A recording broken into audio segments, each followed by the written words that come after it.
Europe 1, les pieds dans le plat. L'histoire vraie ou pas de Pierre Bellemare. En 2001, Oui.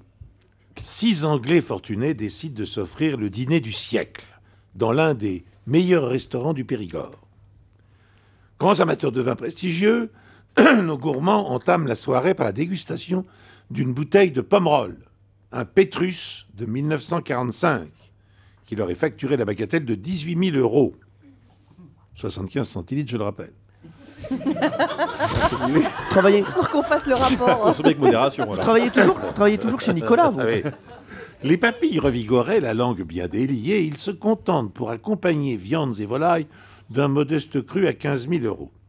Le plateau de fromage est par contre honoré d'un flacon de Romanée Conti à, tenez-vous bien, 20 000 €.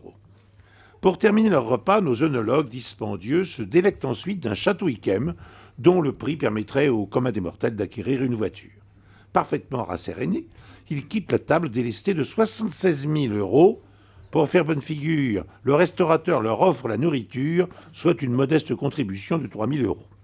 L'addition finale comporte, outre les 20 000 lésimés, 6 verres de champagne, 10 bouteilles d'eau et, détail curieux, 6 bouteilles de bière ordinaire. Une de celles dont les hooligans font grande consommation dans les stades de football. Imagine-t-on nos dégustateurs, un verre de Pétrus d'une main, une vulgaire canette de bière de l'autre. Ah, décidément, nos amis britanniques nous étonneront toujours. Belle histoire de boisson. Hein.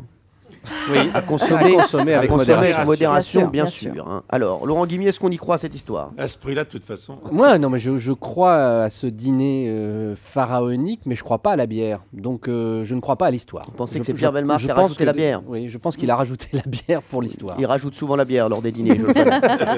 Jean-Luc Lemoyne. moi je suis d'accord avec Laurent, je crois que la bière n'existe pas, je ne sais pas ce que c'est. Valérie Bénaïm. Alors moi non, je crois de A à Z à cette histoire et je pense qu'effectivement ils ont en plus pris ces Bien sûr. bouteilles de bière De mauvais goût. Et il y a bien des Américains qui mélangent du coca avec du vin, etc. Donc pourquoi pas des Anglais qui prennent et des vins dispendieux et de la Mais bière. je vous le dis, moi. Et il paraît même qu'ils ont pris du pchit orange.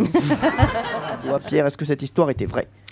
Elle est totalement vraie. Ce mélange Ah. insensé a été fait, non pas, je ne pense pas qu'ils aient mélangé le vin et la bière, mais ils ont bu en même temps des nectars et de la bière ordinaire. Au cours C'est du quand même même repas. Ouais. Au cours du même repas. Bah, ça m'a fait froid dans le dos. Aberrant, aberrant. Surtout que ce sont des Anglais. Je rappelle que c'est grâce aux Anglais que finalement un peu le Bordelais existe, puisque les premiers consommateurs de ce vin, C'est ça.